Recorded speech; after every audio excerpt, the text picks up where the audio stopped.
Welcome to Carrick Gate. Carrick Gate is this lovely guest house in the little village of Carrick in southwest Donegal. On the day of check-in, they'll text you with your room number and code for getting your key. It's so easy and convenient. The place is absolutely beautiful. They do not skimp on luxury. And I could have jumped into my bed there and then, but this is an itinerary of what you can do when staying here, and I had an action-packed day of activities for you. First on the list was Sliabh Liag. Coming up Sliabh Liag is definitely something you need to do.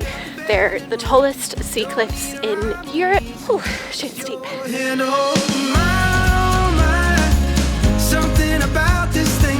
And what's even more exciting is that at the end of the walk you can get yourself a wee ice cream. There's also tea and coffee and other little local businesses there.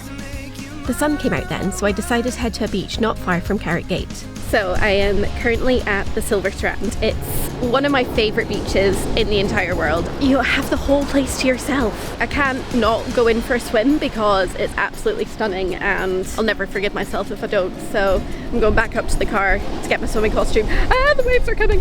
One of my not so favourite things about this beach is the amount of steps that there is to go up. Oh my god, I'm so out of breath. Tokyo, something about this thing feels right, alright. On the way back from the beach, I stopped in at the pier in Malin Beg because I don't know about you guys, but I love piers. I think I like to pretend I'm the manic pixie dream girl in a movie or something. Then I stopped in at the Glen Head woolen mill shop for my knitwear fix. I wanted to buy everything. The jumpers, the slippers, the hats.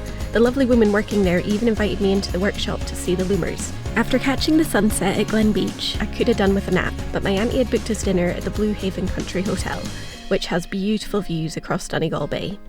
I had the very wholesome turkey and ham with mashed potatoes and a bucket of gravy. After dinner, it was on to Evelyn's Central Bar. So I'm on my way to the local now because I hear they have a wee trad session on. I sipped on a Guinness while listening to the trad session and it was great. So I'm back in the room now and I am very ready to dive into this cosy bed. After an amazing sleep, I walked up Glen Head to the Martello Tower to catch the sunrise. Although I actually missed the sunrise because the bed was so comfy I couldn't get out of it in time. Walk was still worth it though, even though I got a bit lost. Although I think we've just seen there's actually a track you can take that will be a lot easier than coming up the cliff bit. I'm sure my auntie did tell me that. Always listen to your aunties. That was walk and a half, but I made it!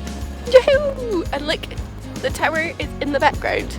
Ooh! Then it was back to Carrick Gate for breakfast. I had complete decision paralysis, was that a thing, when looking at the breakfast options.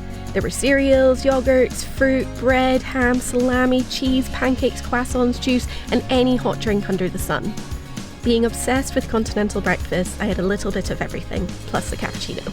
Although full disclosure, I had 3 cappuccinos because I kept forgetting to press record when filming the machine.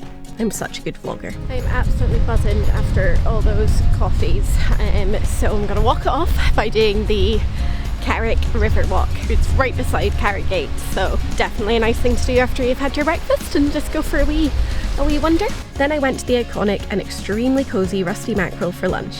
I got a big dirty chicken burger, which I wish I could have washed down with a beer, but sadly I had to drive back to Dublin. Ah well, there's always next time.